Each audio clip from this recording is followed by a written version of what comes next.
तो ये है हमारे पास lecture 2 of the series fundamentals of programming, और ये होगा हमारा पार्ट 1 बाइनरी रिप्रेजेंटेशन का। एक दो और पार्ट होंगे। तो हमें बाइनरी ही क्यों सीखना है? ऐसा कुछ क्यों नहीं जो इंसान समझे, जो हम लोग समझते हैं। डेसिमल क्यों नहीं?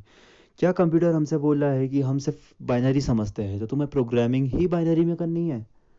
और क्या हमें बाइनरी में ही प्रोग्रामिंग करनी है और उसी को सीखना है? तो हमें बाइनरी सीखने के पीछे रश करना है? नहीं, हमें ऐसा कुछ नहीं करना है। We need to understand how binary works, to understand how computer works, how programming works। जो हम कोड लिखते हैं कैसे वो बाइनरी में कन्वर्ट होता है, और ये सब चीज़ें हमें समझनी है। तो इस लेक्चर में हम ये सब सीखेंगे। तो आइए शुरू करते हैं। So before starting let's have a quick recap, जिसमें हम ये देखेंगे कि हमने पिछली बार क्या पढ़ा था। लास्ट लेक्चर में हमने ये पढ़ा था कि कंप्यूटेशनल थिंकिंग क्या होती है और कैसे एक प्रोग्रामर सोचता है। अगर आपने वो वीडियो नहीं देखी है तो आपको उसकी लिंक डिस्क्रिप्शन में मिल जाएगी।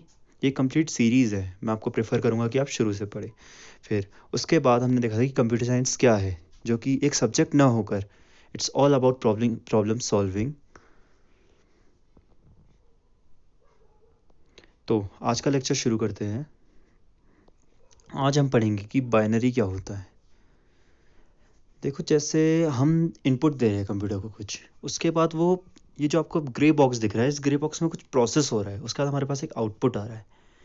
ठीक है, तो ये जो हमारे पास इनपुट है आउटपुट है, इन दोनों को हम किस चीज़ में देते हैं? हम जो कंप्यूटर में जैसे टाइप करते हैं, ठीक है। समझ लीजिए कि आप नोटपैड में एक डॉक्यूमेंट बना रहे हैं या फिर वर्ड में एक डॉक्यूमेंट बना रहे हैं, उसमें टाइप कर रहे हैं, तो हम क्या कहते हैं उसको किस में दे रहे हैं? हम उसे अपनी भाषा में समझा रहे हैं कि हमें इंग्लिश आती है, हम इंग्लिश में लिखते हैं, तू समझ।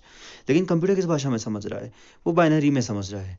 तो कैसे हम उसे वो कैसे कन्वर्ट करता है वो हम बाद में पढ़ेंगे। अभी हम देखते हैं कि ये जो इनपुट और ये आउटपुट है, इसे कंप्यूटर रिप्रेजेंट करता है इन बाइनरी। तो जिसने आज से पहले कभी बाइनरी नहीं सुना, तो बाइनरी इज जस्ट 0 एंड 1, जिसमें 0 का मतलब होता है ऑफ और 1 का मतलब होता है ऑन। आप में से जिसने फिजिक्स पढ़ी है समझ लीजिए कि जब हमारे पास 0 है तो हमारे पास जो सर्किट है उसमें से बिजली नहीं दौड़ रही है, और 1 है मतलब हमारी बिजली दौड़ रही है। यानी कि सर्किट के लास्ट में अगर एक बल्ब लगा दो, तो वो बल्ब जब जल रहा है तब आपके पास है 1 यानी ऑन, और जब 0 है तब वो बल्ब नहीं जल रहा है यानी ऑफ आ रही है। चलो इसको समझते हैं बाइनरी को अच्छे से एक अजम्पशन के साथ। ठीक है, हम दो अजम्पशन लेंगे, एक है अर्ली मैन और दूसरा है काउंटिंग ऑन हैंड्स। जो हमारे पास अर्ली मैन था, जब काउंटिंग की शुरुआत हुई समझिए, तो एक अज्यूम कीजिए कि एक अर्ली मैन था जिसके पास बहुत सारी शीप्स थी, बहुत सारी भेड़ें थी। तो उसे गिनना तो नहीं आता था कि 1 2 3 4, नहीं। तो वो क्या करता था, जब भेड़ों को वो छोड़ता था कि हाँ चरने जाओ, तो वो जितनी भेड़ें बाहर जाती थी उतने वो पत्थर एक पर्टिकुलर जगह पे रख देता था, एक पर्टिकुलर शेप के पत्थर एक जगह रख देता था। अब शाम को जब हमारे पास भेड़ें वापस आई, तो एक भेड़ जैसी आई वैसी एक पत्थर उससे हटाता था, दूसरी भेड़ आई तो दूसरा पत्थर हटाता, ऐसे करते करते वो पत्थर हटाता था। समझ लीजिए कि एक भेड़ अगर गायब हो गई तो हमारे पास वो पत्थर रह गया, तो उसको पता चलता था कि उसकी एक भेड़ गायब है। अब ये सोचिए कि मुझे अपने आसपास लोगों को गिनना है, तो समझ लीजिए मेरे आसपास 5 लोग हैं, तो मैं एक हाथ से गिन सकता हूँ, 1 2 3 4 5। वैसे ही 10 को गिनना है, तो वैसे ही जब हमें 10 को गिनना है तो हमारे पास 10 उंगलियां लगेगी, लेकिन हमारे पास एक लिमिटेशन लग गई है, इसलिए हमारा एक डेसिमल सिस्टम बनाया गया, जिसमें हमारे पास और कुछ नहीं 10 सिंबल्स यूज़ होते हैं फ्रॉम 0 to 9। ठीक है, अब मैं आपको एक नंबर देता हूँ 786। अब मैं आपसे कहूँगा ये क्या है, तो आप कहेंगे इट इज़ 786। लेकिन आपको कैसे पता?